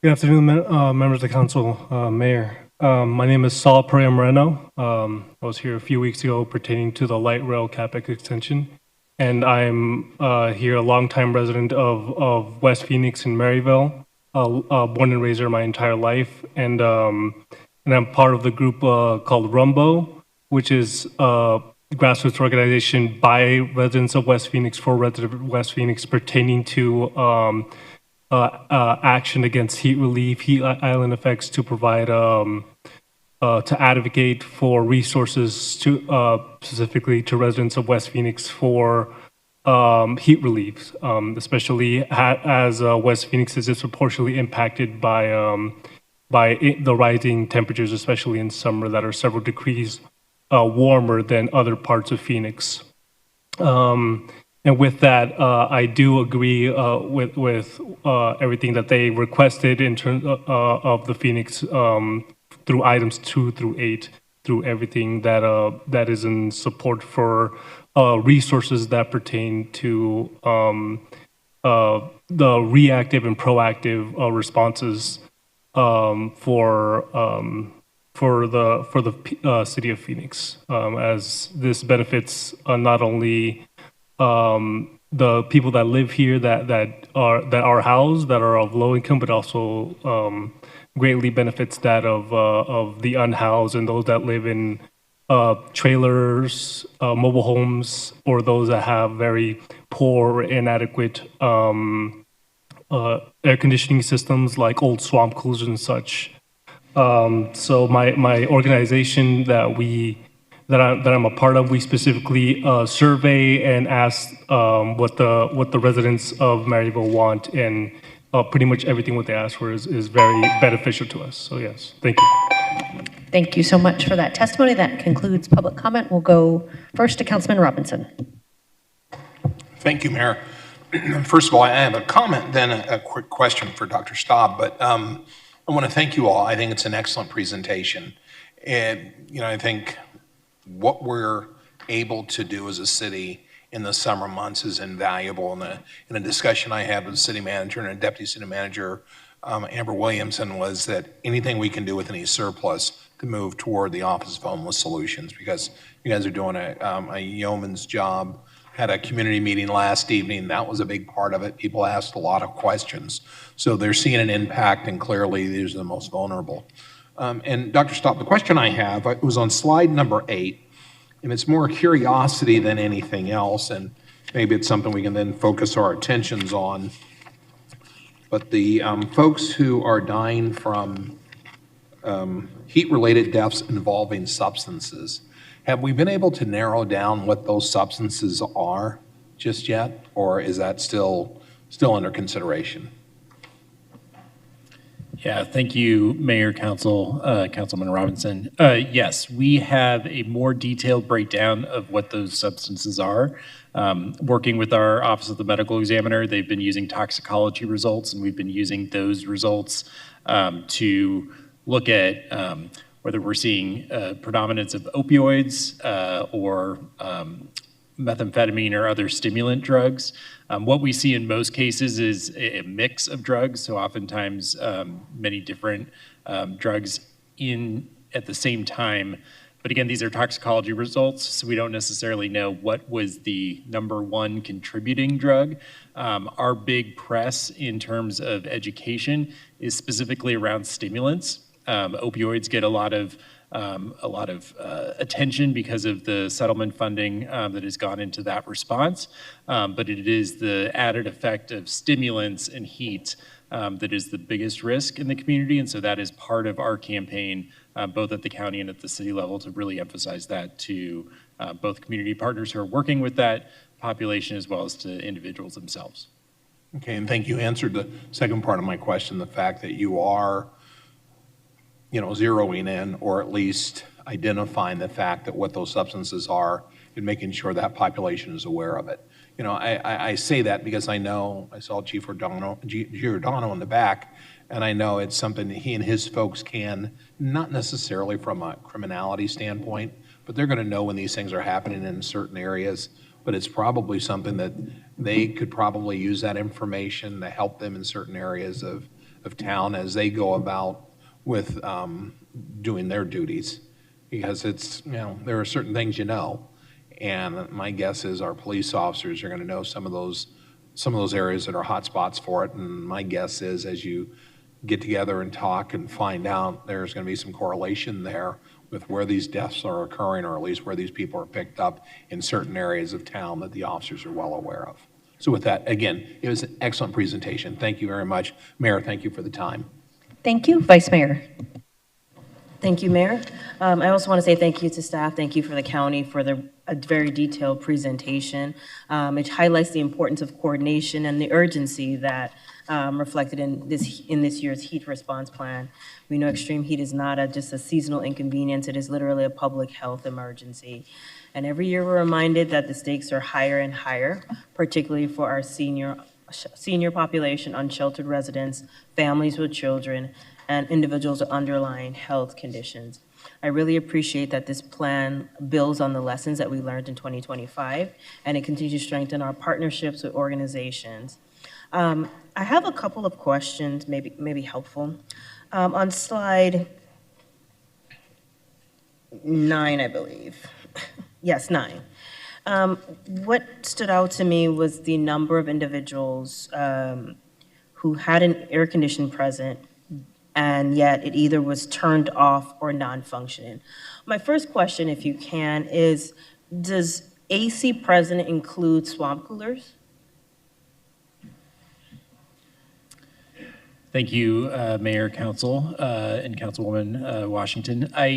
So air conditioning specifically does not include swamp coolers, so it is a functioning air conditioning system of the other sort.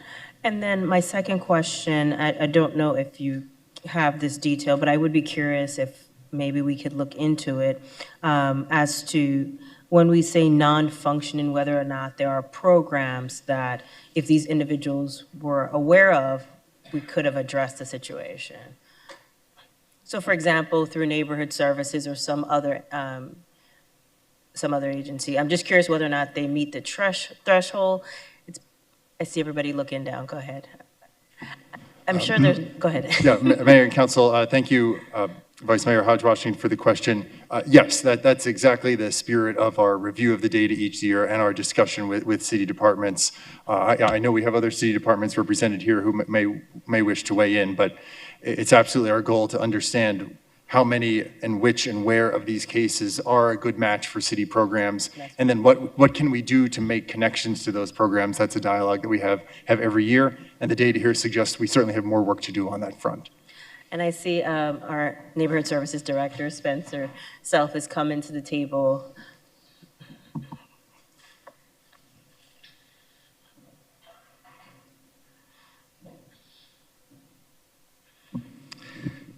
Mayor, Vice Mayor Hodge Washington, yes, we do have programs available for folks who don't have functioning AC, and that works in two different ways. One, through our code enforcement efforts for tenants who are renting spaces that don't have working AC. That is a violation of the city code. We also have our weatherization program, and while it is not intended nor able to be an emergency HVAC repair or replace program, it does allow us to get into the unit.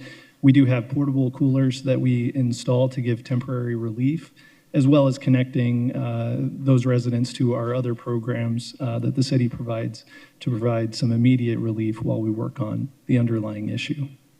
Thank you for that.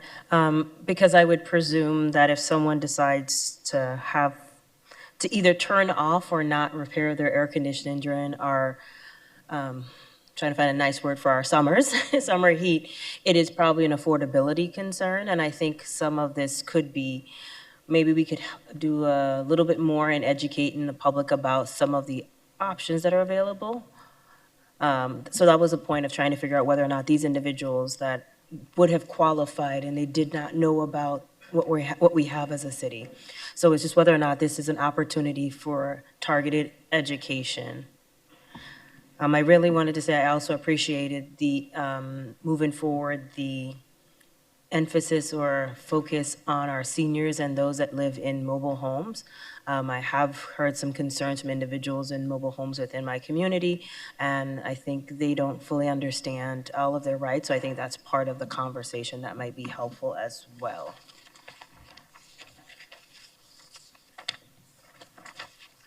My other question had to do, I just wanted to understand a little bit between heat caused and heat contributed, how that determination was made for slide number 7. Thank you, Vice Mayor. So heat caused and heat contributed is part of the investigation by the medical examiner as to what the primary or secondary causes of death were. So heat caused is when heat is listed in that primary cause of death, and heat contributed is when it's listed as a secondary cause. And if I recall correctly, there has been some criticism regarding how these numbers are calculated, and when it is a, unknown or undetermined, even though heat may have contributed. Do you know if any adjustments have been made to the categories, like, I won't say categories, but the determination of heat deaths resulting from heat?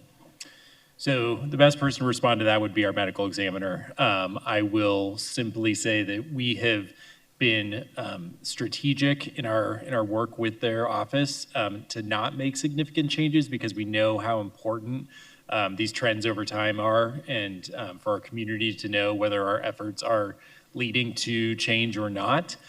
So there has not been any change in the categorization of those deaths. That office continues to work at a national level to make sure that we are following best practices. Okay. Thank you for that. I just really wanted, again, to emphasize that I really appreciate the intentionality of this plan.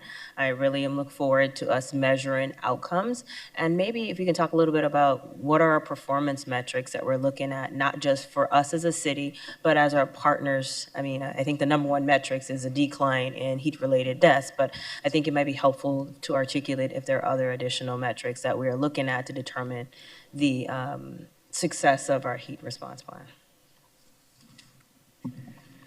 Mayor, members of the council, Vice Mayor Hodge Washington. So the number one thing that we're checking, and we check at both our 24-hour site as well as our library sites last year and plan to do at Choya Library this year, as well as Justice Center, we do an hourly count of numbers of people in each site. So just a baseline of how many people are using our site, at what times of day, how they're getting there. We do a full intake for anyone who wants to. It is not required, but anyone who wants to will do a full intake of their needs. And then for OHS specifically, one of our highest metrics of success is that additional homeless service. If people are seeking additional services, the placement numbers into additional programs that can help them end their homelessness.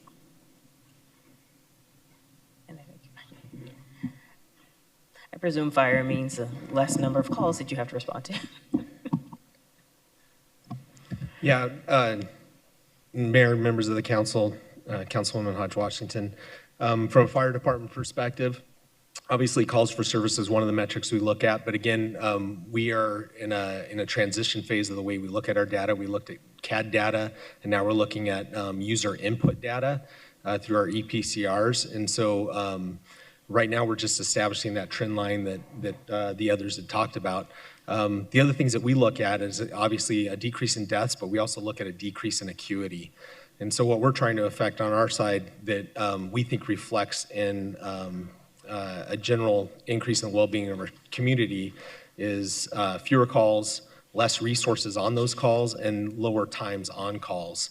And so if we're seeing a trend line where we can decrease the more extreme measures we have to take to do life-saving measures, such as the immersion programs or the intravenous things, or rescues or other types of calls, that to us is an indication that our strategies are working as well.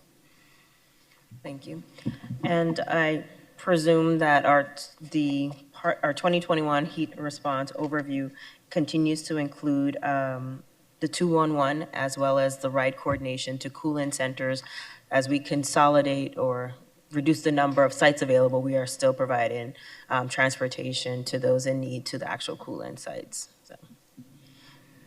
Vice Mayor Hodge Washington, yes, 211 will be operational this year with additional transportation. We do have built in our budget as well a full communications effort to get the word out of where our sites are.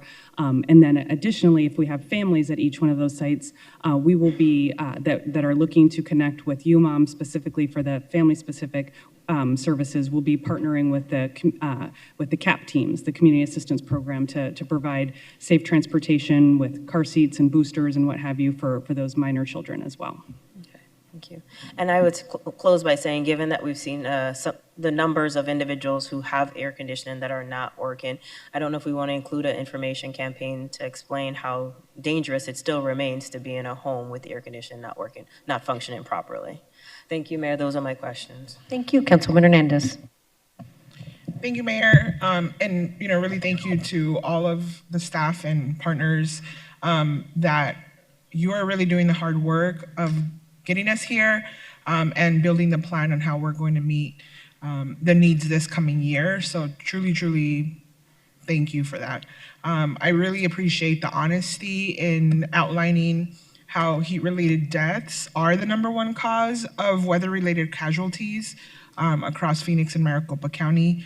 I also think it was very important that it was noted that being unsheltered, poor, homeless, or a person of color really leaves that individual in a uniquely vulnerable position to heat-related death.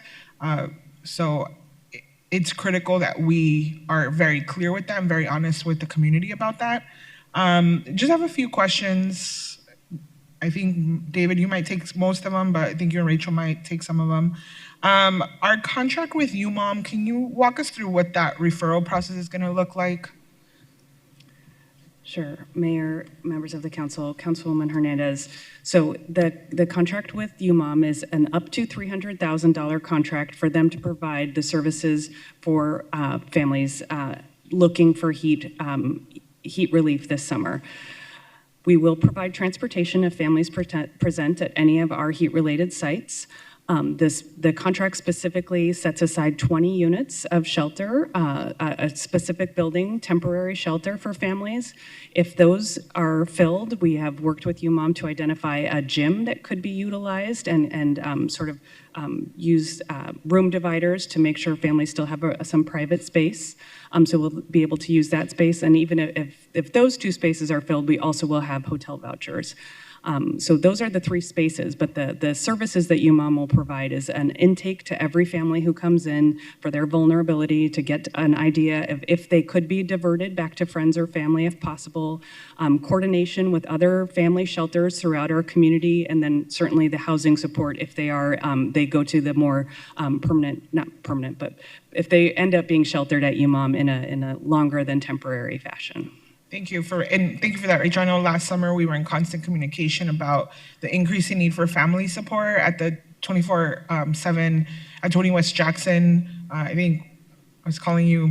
I don't know. I lost count of how many times I would have to call you for support there. So thank you for that. On the heat supplies contract, which I think is item number 6, do we have paths to partner up with more community partners that would expand our financial resources to expand attainability for those heat supplies? Thank you for the question, Councilman Hernandez, Mayor, and Council. Yes, I think bringing additional financial support into the regional heat relief network is an ongoing dialogue that we have with the county and many other partners. We participate in as many work groups and collaborative forums as we can to engage with those partners to communicate what the need is. So while we don't have a new large title sponsor in front of you today, those are conversations that we are absolutely working on. Dr. Staub, I don't know if there's anything you can add on that front. I will simply add that it's definitely top of mind for us because we are looking at a time limit on the funding that we have been able to use in recent years to support this activity. So both in conversations with our Board of Supervisors as well as a variety of different community members with the state, we are focused on ensuring that we maintain this level of service with regards to heat relief and expand it. Thank you so much. My next question on the heat supplies contract, can you walk us through what the 2.6 million will support? I don't think that's enough, but I know that that's where we're at. And is that a one-time only amount? Thank you for the question, Councilwoman, Mayor, and Council. This is a multi-year spending amount that is approximately $500,000 per year over 5 years. And we're talking about the physical goods that you heard about in the presentation, reusable water bottles, cooling towels, a really wide assortment of items that we continue to talk to the community about what would be most beneficial to support their operations and, of course, learn about the quality and durability of different products over time. We have not had a year that we've been left with a surplus of supplies or money in any instance of this program. The need out there in the community is tremendous, but this commitment makes a really large dent in that community need as well. It is a meaningful and powerful resource that we're able to provide. Yeah, thank you so much. I don't disagree with that. I think if there's opportunity to find more resources, definitely would love to see that be shifted over to make sure we are providing the resources out to the community. Can you walk me through how our heat relief plan intersects with our Shade Phoenix plan, if there's any overlap there? Thank you for the question, Councilwoman, Mayor, and Council. When we think about the entire portfolio of what the city is working on related to heat, it is a vast array of actions. The tree planting events that we heard about in the council reports earlier today, to the immediate life-saving work that our paramedics are doing in the field. I view the plans as stacked and complementary upon each other, thinking about different components of the need in the community. The way this is described in the national planning literature is a recommendation to focus on heat mitigation, strategies to cool the city and make more comfortable spaces, and heat management, which is what we're talking about today, or what we call heat response, all pieces of a comprehensive pie that we are trying to build to ultimately have the most resilient, cool, safe, affordable city that we can imagine. Thank you so much for that. Phoenix gets hotter every year, so definitely have a lot of hard work in front of us. My next question, what barriers exist that prevent us from opening up more city facilities to make water fountains more accessible or installing more water stations? I think I have a guess, but would have staff answer. Mayor, Councilman Hernandez, so you're talking about additional facilities or making them open longer? In terms of additional facilities. Well, I mean, if you're talking about additional construction of facilities, brand new facilities, those are kind of all what's been programmed through our capital improvement program and bond. We do try to make many facilities available, more than 60 facilities available for the city, from city facilities where people can get a bottle of water and come in. We are in the process of identifying more locations for our chilled water station program and are constantly looking for ways to make water available to the community. Okay, thank you, Gina. And then another question, in the overall strategies, number 6 was listed as educate the community and engage with partners. What does that look like? Like, how are we starting that? Where are we starting that? And are we getting those services to the target population so they can navigate the heat cycle? Thank you for the question, Councilman, Mayor, and Council. If I may, I would frame as a continuation and amplification of efforts that we've been doing for several years on this front. And what communication and partner engagement looks like takes a really wide form. For example, you may have seen over the last couple of years, the county has had billboards along the highway corridors promoting heat relief network locations. And our communications office works very collaboratively with communications from public health on a joint coordinated public education campaign each summer. It also is small group meetings where we might be working, for example, with public health focused community groups to think about what should we include on a particular pamphlet or in a particular a message about the intersection between heat and substances, for example. It is a really wide range of both public-facing and strategic dialogue in which we're hoping to improve our collective messaging and I think achieve that follow through into the community that Dr. Staub alluded to. Thank you for that. I think one area where I'm excited to see or looking forward to having more dialogue and discussion is around the hiking season, right, in Phoenix, well, in the greater Phoenix area. I know that the mountain rescues are very critical, but they also really put our fire responders into really precarious situations, doing those rescues as well. I know it's an issue that has been brought up in my community meetings, like how are we gonna address that? So I just really wanna dive deeper into those conversations when we're talking about engagement and education out there with all of our visitors that don't really understand what the Phoenix heat season is, even at nighttime. So just a lot of concern there. That was all my questions, but really thank you all for this. You are all really doing the work to get this done and tackling a problem that we are way behind on bringing solutions to. So please consider the D7 office and my entire team as a resource, as a thought partner. I'm looking forward to supporting you and figuring out ways to best address our heat relief measures and just the program overall. I really would love to see our heat relief program lead the nation in innovation and solutions. So just here to be a good partner with all of you and how we build that forward. So thank you so much. Thank you, Mayor. Thank you. Councilman Waring. Thank you, Mayor. I'm on page 4, panel, I guess it would be 8. I'm not sure who was presenting when this came up, the heat-related deaths involving substances. So what does that mean exactly? Does that mean you're on a substance then, or you have a history of substance abuse, or how does that determine? Yeah, thank you, Mayor, Council, and Councilman. So the substance use data and at the intersection with our heat-related death data or heat-related illness is a little complicated. We get the data from different data sources. So as I mentioned, working closely with the Office of the Medical Examiner and getting that data from toxicology results, so actual tests that are done on the decedent during the investigation, as well as we may get reports from the investigators who are on the scene, collecting evidence that is reported back. We also examine medical records, so we look at recent medical records, admissions to emergency departments, and if there is an indicator of substance use in the past, that may influence the medical examiner's investigation and ultimately what they report on those causes of death, either as a primary cause or a contributing cause. Mayor, I assume we're talking narcotics, not maybe one marijuana cigarette or something, or the person got busted for a DUI 10 years ago. That's not what we're talking about, I assume. I assume maybe they were doing autopsies or something. It sounds That's like it's correct. a little more These data are results of the medical examiner's investigation. Again, the data comes to the medical examiner from different sources.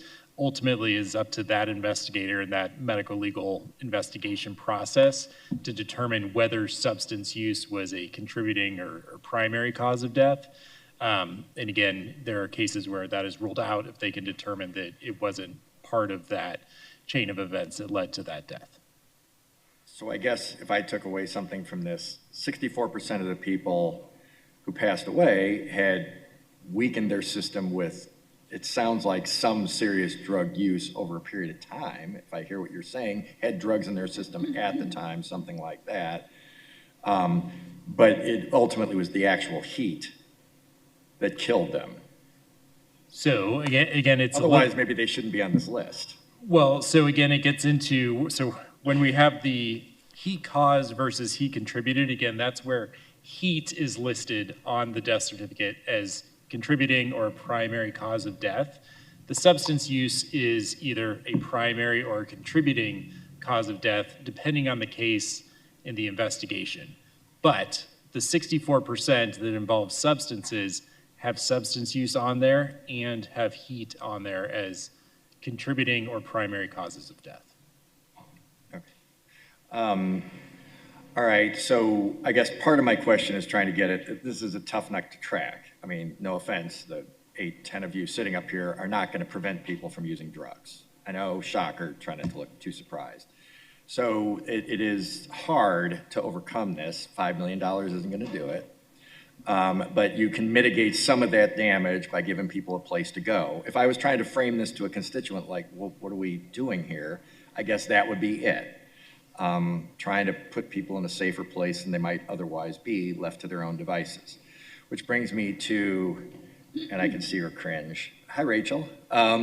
So we've talked about this specific incident before. I will hazard a guess. You can tell me later in private. You, Gina, and Jackie, who works with you, you probably don't catch any more calls from the guys up here than you do from me. So I've called about Scott, 300-pound, 70-year-old guy. I know this because you've contacted him. I've had police contact him. We talked about this recently, but since we've talked, he's still out in the median. He's still panhandling. So he spent all last year panhandling in 110-degree heat. You contacted him. He did accept services after quite a few trips out. Police have, I guess, cited him now. That was a little unclear, but they've certainly contacted. And I saw him as recently as, I think, last Thursday. Probably could see him every day. If I left this meeting right now, I probably would. He's usually gone. I get home later than 5. So it's frustrating that, I don't know, it might be more than 20 calls.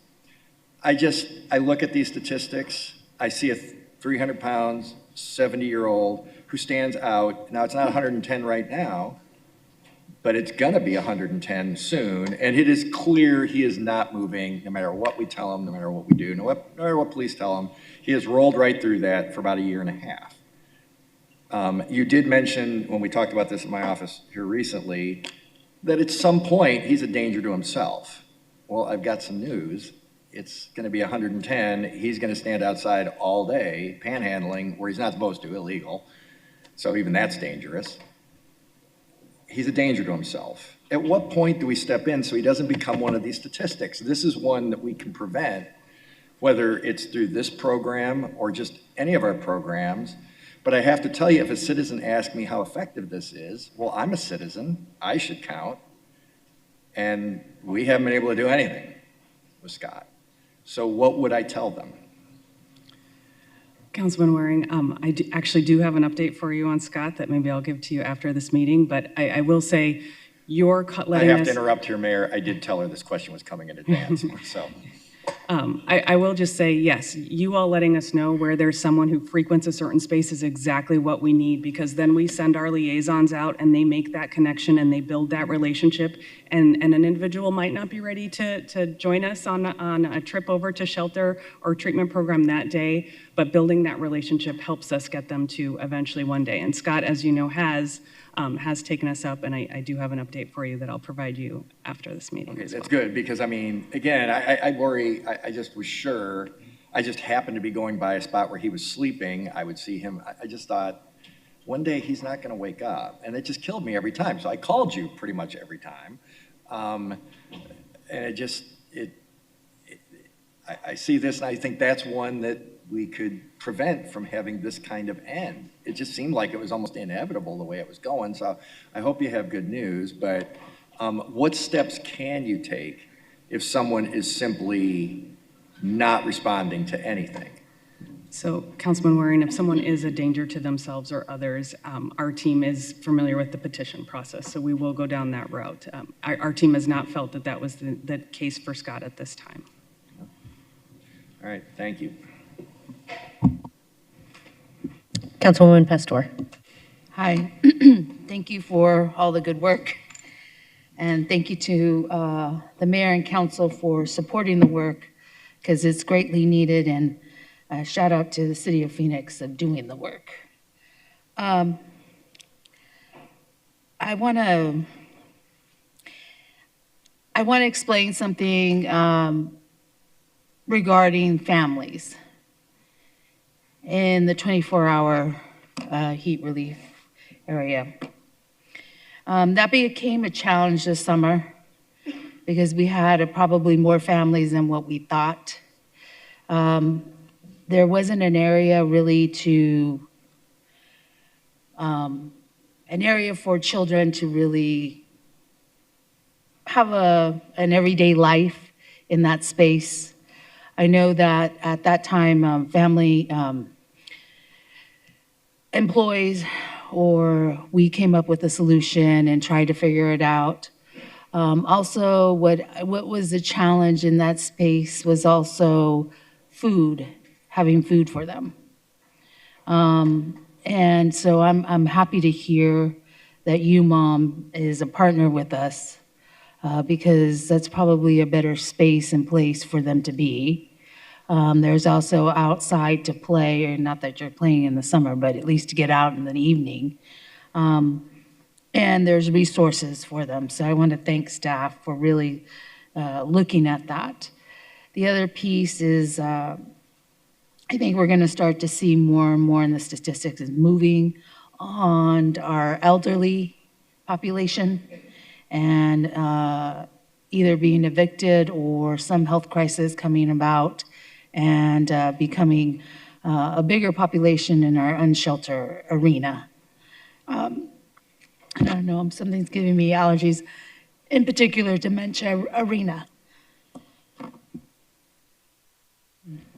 So these are bigger problems and issues, but I just want to put it in the forefront. I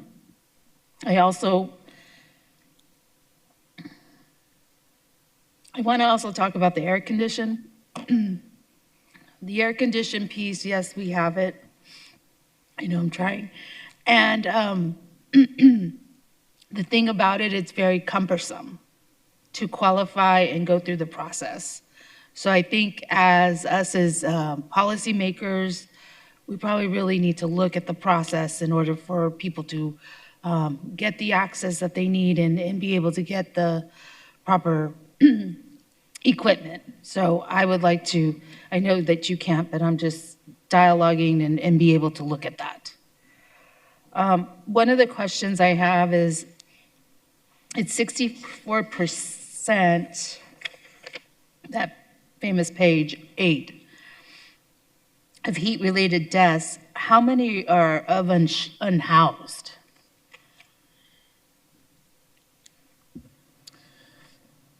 Sorry, so Mayor, Councilwoman, can you, so of the 64% involving substances, how many of those are unhoused? Yes, is that possible? I don't know if it is. It certainly is possible. I don't have, oh, Dave has it, 80%. So it's definitely, it is a trifecta of the heat-related illness, substance, and being unhoused. And I think that is where we are going to see more difficulty as we really do bring these numbers down in terms of what we are going to need to do to be able to bring services to these highest risk individuals. And I think that's important to know with the challenge that we're going to face. And I know that we're really pushing or have high expectations, but to understand the challenges in front of us in order to try to move that number down. 80% is a lot. And I think that also goes back to really what's available to them in that arena of rehabilitation and the possibility of rehabilitation, and where you kind of meet them in the middle or meet them where they're at and trying to move them to where we need them or where we think they need to be. And so I think it's important when we have this dialogue to understand the work that we're doing, but also how we're going to try to change a behavior and a mindset. And that is very challenging in general. If anybody has kids or deal with adults, and trying to move people to a good solution is sometimes very, very difficult. So I just want to put that out there to paint that picture as to that's where we're moving and going. And another appreciation out to everybody that's doing the work. And so thank you again for your time, and the mayor and our council for really taking this on and have a great understanding about it. So thank you. Thank you so much. All right, Vice Mayor, do we have a motion on items 2 through 8? Yes, Mayor, I move that we approve items 1 through 8. Second, 2 through 8. 9, sorry. Did, I'm sorry, 1 was 2 the through- budget, so. Apologies. Okay. 2 through 8. Okay. Second, just wanted to qualify. All right, roll call. Guardado, Yes. Hernandez, Yes. O'Brien, Yes. Pastor, Yes. Robinson, Yes. Stark, Yes. Waring, Hodge Washington, Yes. Gallego. Yes. Passes 9-0. Thank you to our returning partners such as UMOM and CBI, and congratulations to Justice Center. We are adjourned.